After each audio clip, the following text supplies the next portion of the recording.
तो हम देखते हैं कि सन गोकू केल्विस से फाइट करने के लिए तैयार हो गया होता है। तभी सन गोकू अपनी पावर को बढ़ा लेता है और इस बार वो अपना हमला सबसे पहले करता है, जिससे केल्विस रोकता है। लेकिन इस बार वो नहीं रोक पाता और काफी ज्यादा दूर जाकर गिरता है। तभी केल्विस खड़ा होता है और कहता है, अच्छा तो तुमने अपनी पावर को इस्तेमाल करने का फैसला कर ही लिया। तभी वो अपना ऑरा रिलीज करता है, जो देखकर सन गोकू भी थोड़ा हैरान होता है और कहता है, तो ये है असली डार्क पावर जो कि इसने छुपा कर रखी थी। मुझे जल्दी इस फाइट को खत्म करना होगा, वरना इसकी डार्क पावर मुझे काफी दिक्कत देगी। लेकिन तभी सन गोकू और कुछ सोच पाता उससे पहले ही सन गोकू में एक हमला आकर लगता है, जिससे वो काफी ज्यादा दूर जाकर गिरता है। और तभी केल्विस कहता है, अब देखी पावर कि आखिर ये पावर होती क्या है। तो मेरे डार्क पावर के आगे कुछ नहीं हो सैयन। तभी केल्विस सन गोकू के ऊपर टूट पड़ता है और उस पर लगातार काफी सारे हमले करता है। और तभी अचानक वो अपना एक हमला वेजिटा पर भी कर देता है, लेकिन गोकू बीच में आकर उसे रोक लेता है और कहता है, तुम्हें मेरे दोस्त पर हमला नहीं करना चाहिए था, समझे। तभी गोकू अपना एक जोर का पंच केल्विस पर करता है, जिससे केल्विस काफी ज्यादा दूर जाकर गिरता है। और तभी सन गोकू फौरन उसके पास पहुंच जाता है और उस पर लगातार हिट करने लगता है, जिसे केल्विस भी नहीं रोक पा रहा होता है और ना ही संभल पा रहा होता है और लगातार उससे पिटता जा रहा होता है। तभी अचानक वो सन गोकू पर हमला कर देता है, लेकिन सन गोकू फौरन केल्विस के उस हमले से बच जाता है और फौरन केल्विस पर एक जोरदार हमला करता है, जिसे इस बार भी केल्विस नहीं रोक पाता और दूर जाकर गिरता है। और तभी वो खड़ा होता है और कहता है, तुम ऐसा कैसे कर पा रहे हो? तुम मेरी पावर के सामने नहीं टिक सकते। मेरे पास अभी भी बहुत कुछ है जो तुमने देखा नहीं है और ना ही तुम उसके बारे में कभी सोच सकते हो। और आज तुम दोनों इधर पर ही मरोगे। तभी वो एक एनर्जी छोड़ता है और तभी उसके जैसे और भी लोग वहां पर आ जाते हैं, जो कि बहुत सारे होते हैं। तभी ये देखकर सन गोकू कहता है, अब ये क्या है और ये कैसी ताकत है?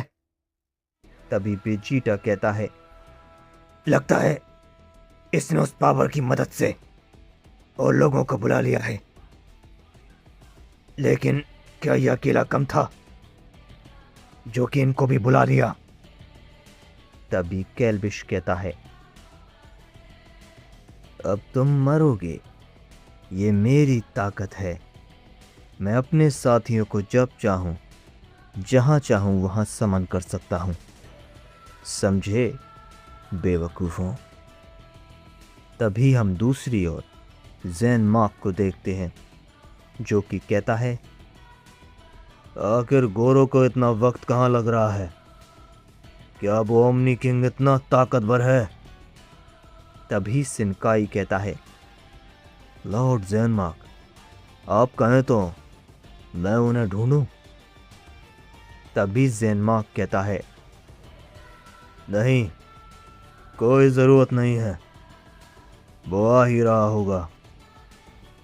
तभी वहां पर रियुगा आ जाता है जिसे देखकर ज़ेनमार्क कहता है, तुम आ गए। बताओ कहाँ है ओमनी किंग, और क्या तुमने कुरोशी को मार दिया? तभी रियुगा कहता है, लॉर्ड ज़ेनमार्क, माफ कर दीजिए, लेकिन ओमनी किंग को कोई नहीं मार पाया। लेकिन ओमनी किंग को हम साथ नहीं ला पाए। तभी ज़ेनमार्क कहता है, क्या? तुम ये बताओ गोरो कहाँ है? तभी रियुगा कहता है, लॉर्ड ज़ेनमार्क, लॉर्ड गोरो मारे गए। तभी ये सुनकर ज़ेनमार्क और शिनकाई दोनों ही चौंक जाते हैं। तभी शिनकाई कहता है, लेकिन लॉर्ड रियुगा, लॉर्ड गोरो को कोई कैसे मार सकता है? वो तो बहुत ताकतवर थे ना, तो फिर कैसे? तभी ज़ेनमार्क कहता है, किसने मारा उसे? बोलो, किसने मारा उसे? उस ओमनी किंग ने या कुरोशी ने? तभी रियुगा कहता है, दरअसल जब वो मरने वाले थे तब मैं वहां से भाग आया, और मुझे भी नहीं पता कि उन्हें किसने मारा। पर हाँ, मेरे आने से पहले, कुछ वक्त पहले ही वहां पर ओमनी किंग आ गया था।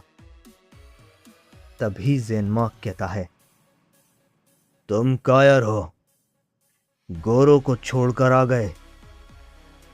बताओ कौन कौन था वहां पर? तभी रियुगा कहता है, लॉर्ड ज़ेनमार्क, मुझे माफ कीजिए, पर मुझे आना पड़ा, वरना मैं आपको कुछ भी नहीं बता पाता। लॉर्ड गोरो ने लगभग उनके 2 से 3 साथियों को मार दिया था, पर तभी वहां पर एक सैयन आया, क्यूरा। वो एक मोडियल सैयन था, लेकिन फिर भी लॉर्ड गोरो उससे काफी अच्छा लड़े, और तभी वहां पर वो ओमनी किंग आ गया। और तभी ज़ेनमार्क कहता है, और क्या? तभी रियुगा कहता है, और उस ओमनी किंग के साथ एक और सैयन भी था। पता नहीं वो कौन था, पर उसका नाम उगामी था, और उसने लॉर्ड गोरो को कहा भी था कि जाकर आपको बताए कि ओमनी किंग के साथ अब से वो है। और लॉर्ड गोरो जब ओमनी किंग पर हमला करने के लिए गए थे, तब वो अचानक यूं ही रुक गए थे। ऐसा लगा जैसे वो कहीं खो गए हों, और जब वो होश में आए तो कहने लगे कि उन्होंने ओमनी किंग को हरा दिया था। लेकिन असल बात तो ये थी कि वो उस ओमनी किंग तक पहुंच ही नहीं पाए। तभी ये सब सुनकर ज़ेनमार्क हैरान होता है और कहता है, गोरो रुक गया और कह रहा था कि उसने ओमनी किंग को हरा दिया, और जबकि ऐसा कुछ नहीं था। ये नहीं हो सकता, ये तो। तभी शिनकाई कहता है, लॉर्ड ज़ेनमार्क, क्या बात है?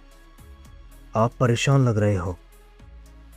तभी ज़ेनमार्क कहता है, परेशान होने वाली बात है। रियुगा की बातों के मुताबिक गोरो इल्यूजन में था, पर ऐसा कोई नहीं कर सकता सिवाय मेरे और मेरे बड़े भाई शिनजोरो के। तो फिर वो तीसरा कौन था? वो उगामी। कौन है वो? तभी कोई ज़ेनमार्क से कहता है, वो इल्यूजन ही था, और उसे लॉर्ड शिनजोरो के बेटे ओगामी ने किया था। तभी हम देखते हैं कि वहां पर राइज़ेल आ गया होता है।